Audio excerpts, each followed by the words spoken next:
여러분, 오늘은 장애인 주일입니다.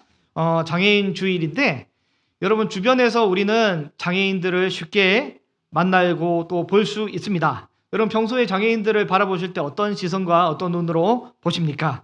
여러분, 국어사전과 법전에는 장애인을 어떻게 정의하냐면 신체 혹은 정신적 장애로 인해 일상생활이나 사회생활에 상당한 제약을 받는 사람을 장애인이라고 이렇게 하고 있습니다. 세상은 어떤 기능의 결핍, 생활의 불편을 기준으로 이 장애를 나누게 되는데요.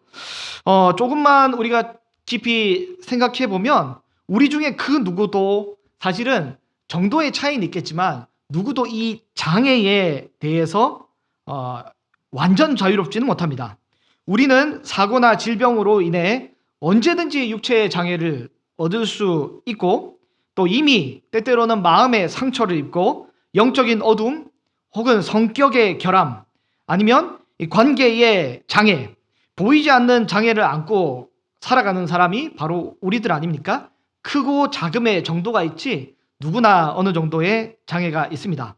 단지 겉으로 많이 드러나느냐 혹은 적게 드러나느냐 혹은 잘 숨기고 있냐 숨기지 못하냐의 차이가 이 장애의 정도가 되겠습니다. 여러분, 저는 언젠가 이 장애인이 될 뻔했습니다. 제가 저희 딸 나이쯤에 저희 형이랑 이 공사판에서 놀다가 저희 형이 그 강목이 있지 않습니까? 강목이 있는데 강목 끝에 못이 달려 있었어요. 벌을 잡는다고 못을 강목을 휘두르다가 코너를 돌다가 제가 만난 거죠. 휘두른 게 이 못이 어디 꽂혔냐면 눈동자랑 콧대 사이에 여기 한 3, 4cm 깊이 들어갔어요. 깊이 들어갔는데 이게 뭐 이게 5살, 6살 뭐 이런 애가 뭐 이거 어떡하겠어요? 그 형도 나이가 많아야 초등학생 1학년이나 뭐 못 되고 이렇게 됐는데 이게 이 강목을 그대로 잡고 이 응급실로 갔단 말이죠. 그래서 이걸 빼고 소독하고 뭐 MRI인지 뭐 다 찍어봤는데 사람의 신경이 이렇게 막 돼 있는데 절묘하게 이렇게 비껴서 이제 아무런 이상 없이 그냥 소독만 하고 끝났는데요. 만약에 뭐 0.5cm라도 0.3cm라도 더 옆으로 갔더라면 아니면 0.12mm라도 더 옆으로 갔더라면 어떻게 됐을지 모릅니다. 저도 눈을 잃었을지 모르겠어요. 여러분, 제가 우리 그 환희 나이 정도 됐을 때 제가 군대를 좀 늦게 갔단 말이죠. 군대에서도 크게 다칠 뻔했습니다. 크게 다칠 뻔했는데 다행히 조금만 다쳤는데 이 환희와 같은 이 취사병이 그 요리는 잘 하는데 이분이 그 어떻게 이게 군기가 그 바짝 들어서 어떻게 처리했는지 모르겠더라고요. 이등병이랑 저랑 그 엄청나게 큰 도마를 닦고 있었어요. 도마를 닦고 있다가 세워서 닦아야 된대요. 이번엔 세웠단 말이죠. 엄청 큰데 그 세워서 닦고 있는데 상병이 이등병을 불렀어요. 취사병을. 그러니까 이병 뭐 하면서 이거를 놓고 가버린 거예요. 이 도마가 스스스스 하더니 뚝 떨어졌는데 그 큰 도마가 제 엄지발가락을 탁 찍어서 엄지발가락이 끝부분이 가루가 났습니다. 가루가 나서 제가 있었는데 만약에 그게 조금 한 3, 4cm 앞쪽으로 갔다면 저는 아마 왼발을 못 썼을 거예요. 그 무거운 게 툭 내려앉아서 발가락에 가루가 났는 거죠. 여러분, 언제든지 우리는 장애인이 될 수 있을 만한 상황이 있고요. 남자분들도 그 교통사고 위험이 얼마나 많습니까? 운전하시다가 졸리면 저도 뭐 하나님의 은혜로 한 그 몇 번이나 죽을 뻔하다 산 적도 있는데 여러분, 이 얼마나 위험합니까?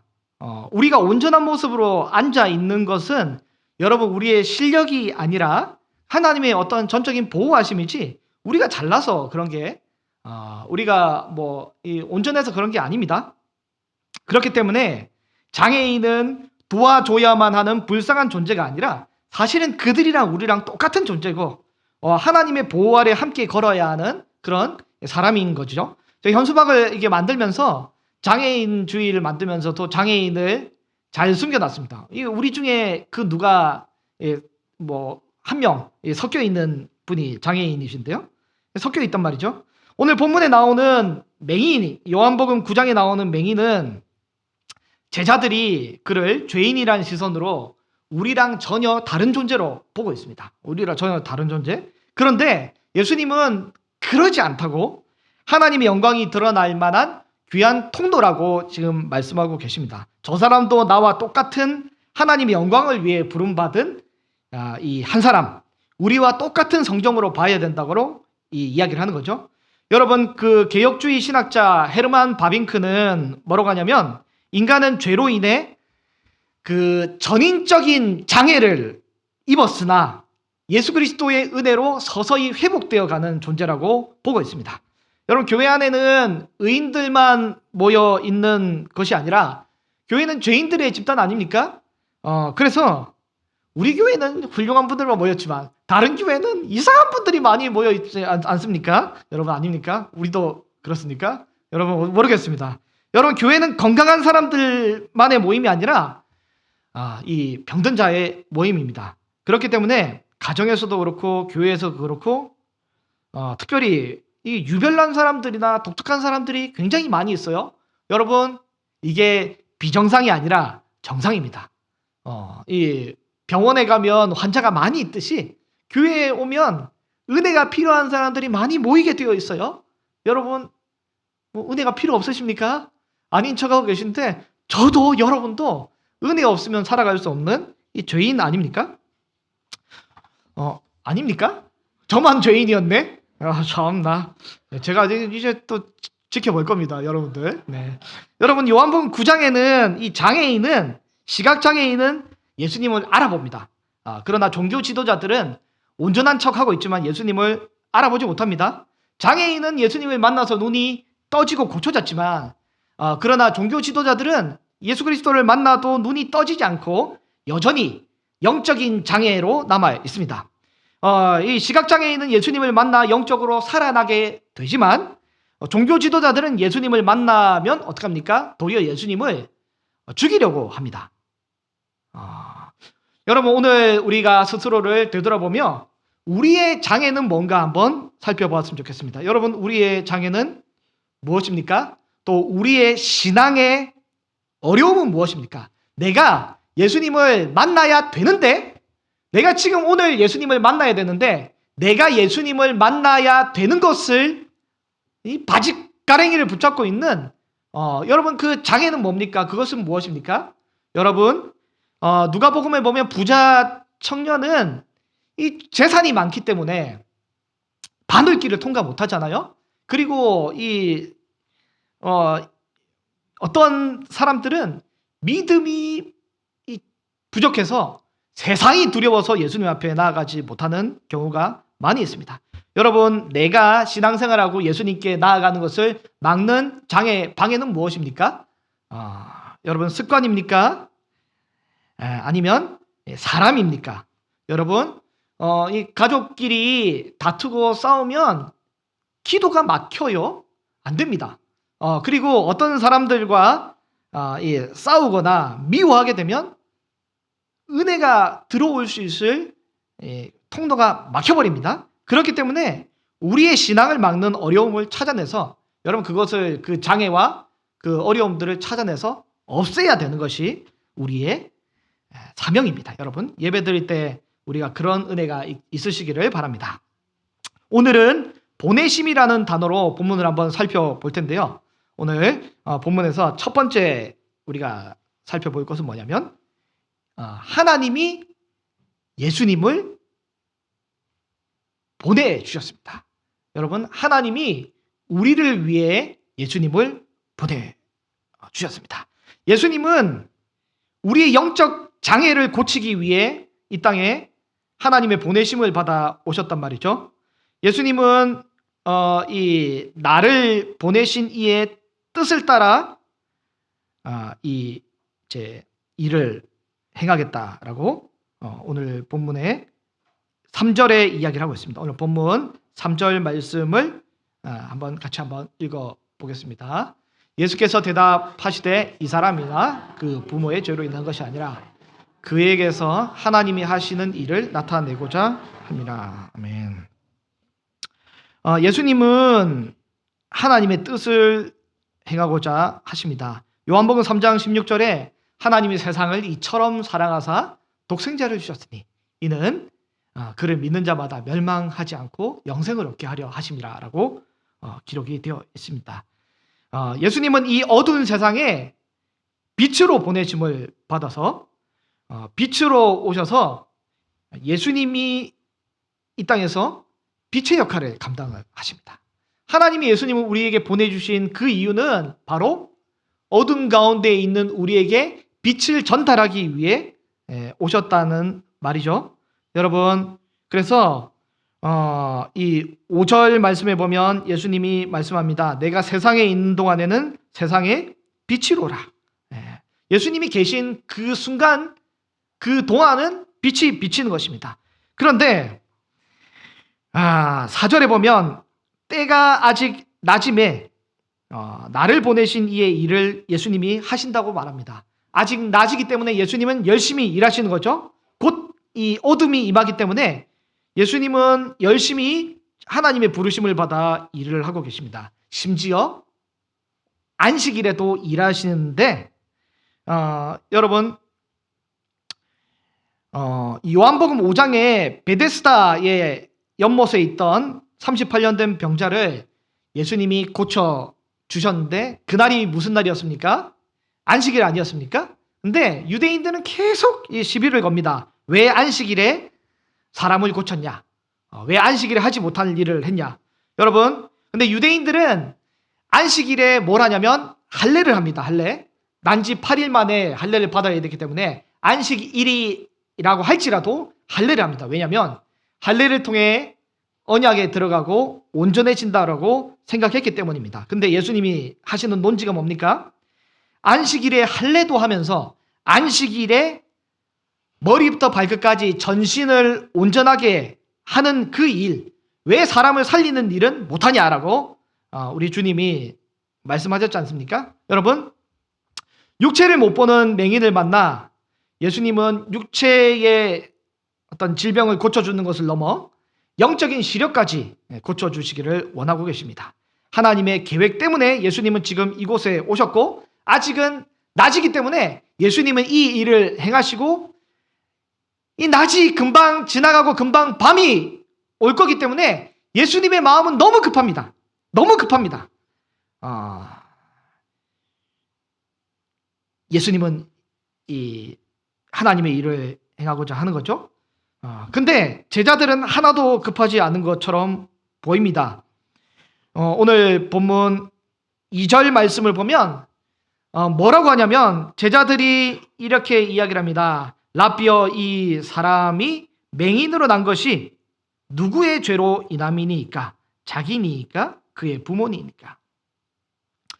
이 맹인을 보면서 빨리 눈을 뜨게 해야겠다, 빨리 고쳐줘야겠다라고 생각하는 것이 아니라 시간도 없는데 지금 이 시시콜콜한 걸 따지고 있는 거죠.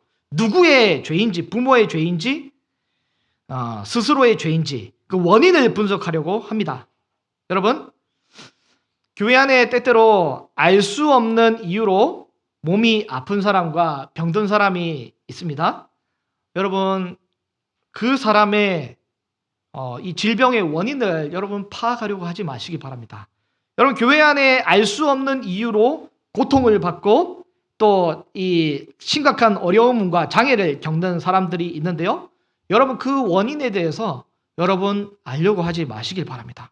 하나님의 뜻과 계획은 우리가 알 수 없고 인생을 향한 하나님의 계획을 우리가 모르잖아요.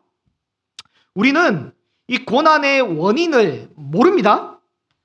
이것은 다 하나님의 은밀한 영역 속에 있기 때문에 우리가 그것을 다 알 수 없기 때문에 쉽게 이렇게 저렇게 이야기를 하지 않으시길 바랍니다.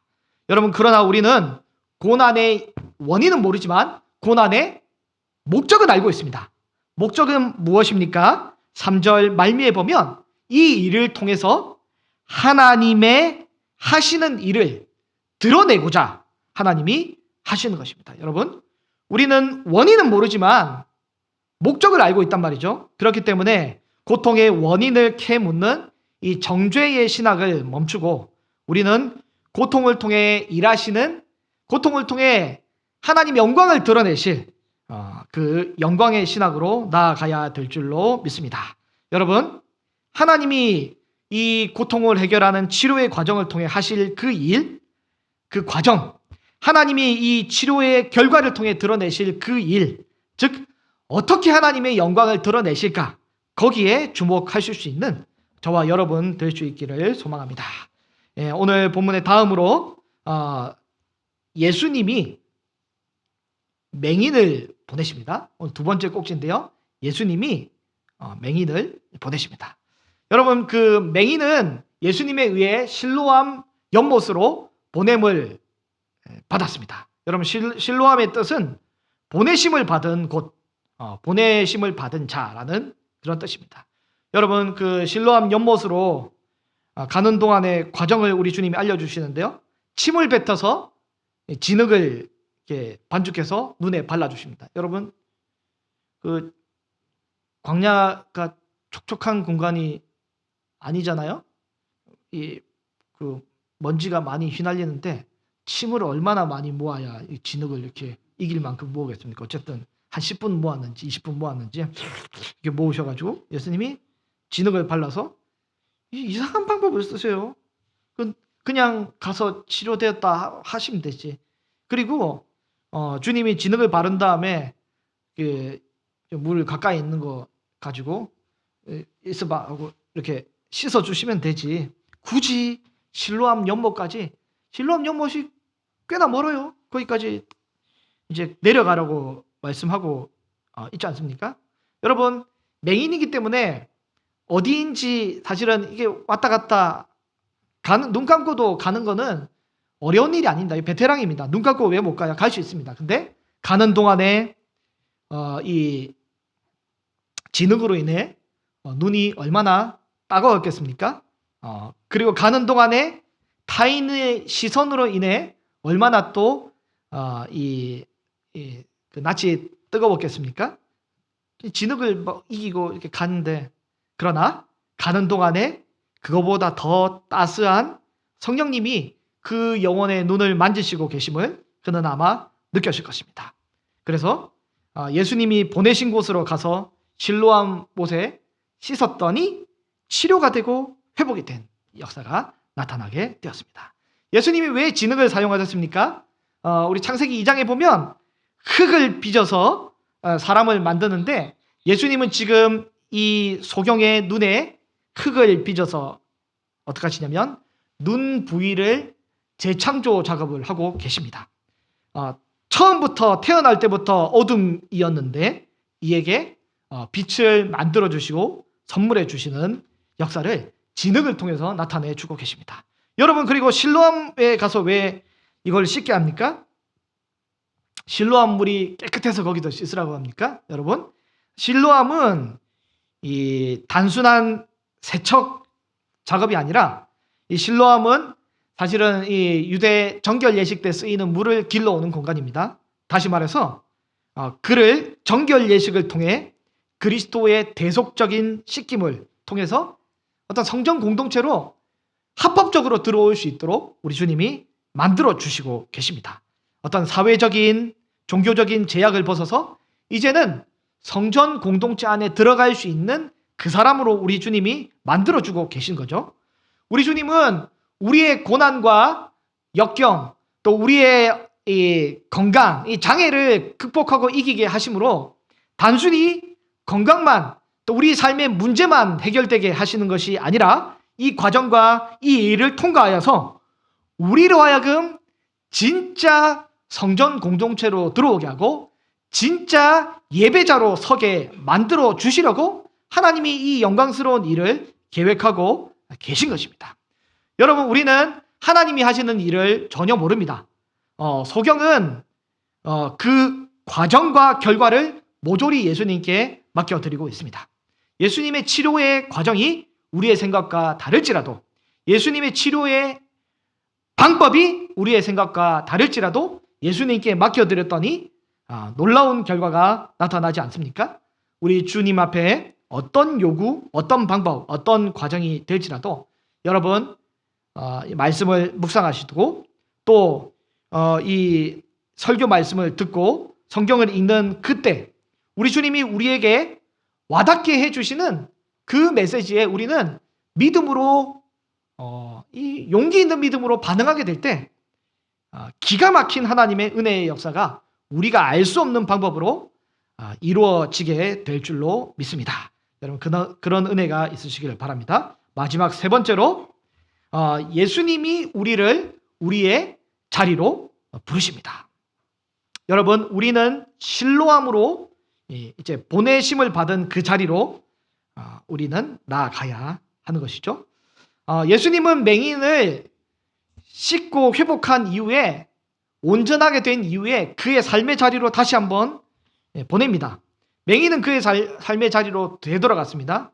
원래는 흐리멍텅한 이 눈으로 눈은 뜨고 있지만 초점이 없는 그 눈으로 구걸하며 앉아있던 그가 이제는 눈이 회복되어서 아주 또렷하게 맑은 눈으로 아주 위험 있게 서 있습니다. 구걸하며 비굴하게 앉아있던 그가 아주 위험 있게 서 있으니 어떻습니까? 주변 사람들이 헷갈려하는 것입니다. 이 사람이 그 사람인지 맞는 것 같은데 아닌가? 맞는데 헷갈려하는 것입니다. 여기서 내가 고침받은 사람인데 회복되어진 사람인데 주변 사람들이 맞니 안 맞니 이 논쟁을 하는 것에 있어서 오늘 이 본문의 9절을 보면 이렇게 되어 있습니다. 8절부터 한번 보면요 이렇게 되어 있습니다. 이웃 사람들과 전에 그가 거리는 것들을 보았던 사람들이 이르되 이는 앉아서 구걸하던 자가 아니냐. 9절 한번 읽어보겠습니다. 어떤 사람은 그 사람이라며 어떤 사람은 아니라 그와 비슷하다 하거늘 자기 말은 내가 그라 하니. 주변 사람들이 맞니 안 맞니 논쟁하고 있을 때 그냥 입 꾹 닫고 가만히 있는 것이 아니라 이 사람은 내가 바로 그 사람이다 라고 확실하게 선언을 하고 있습니다. 여러분 세상 사람들 앞에서 우리가 예수 그리스도로 인하여 회복된 사람, 치료된 사람이라고 이야기를 하지 않으면 어쩌면 편할지도 모르겠습니다. 안식일 율법을 지켰느니 안 지켰느니 논쟁도 필요 없고 그냥 편하게 지낼 수 있는 거죠. 여러분 교회에 다닌 것도 신앙생활을 하는 것도 그냥 입을 꾹 다물고 있으면 이것저것 어쩌면 세상에서 불편하지 않을 수 있습니다. 그러나 여러분 은혜를 받은 사람이라면 예수 그리스도로 인하여 변화된 사람이라면 오늘 이 본문에 있는 이 맹인처럼 선언을 해야 됩니다. 내가 그라, 내가 그다. 이런 선언을 해야 되는 것입니다.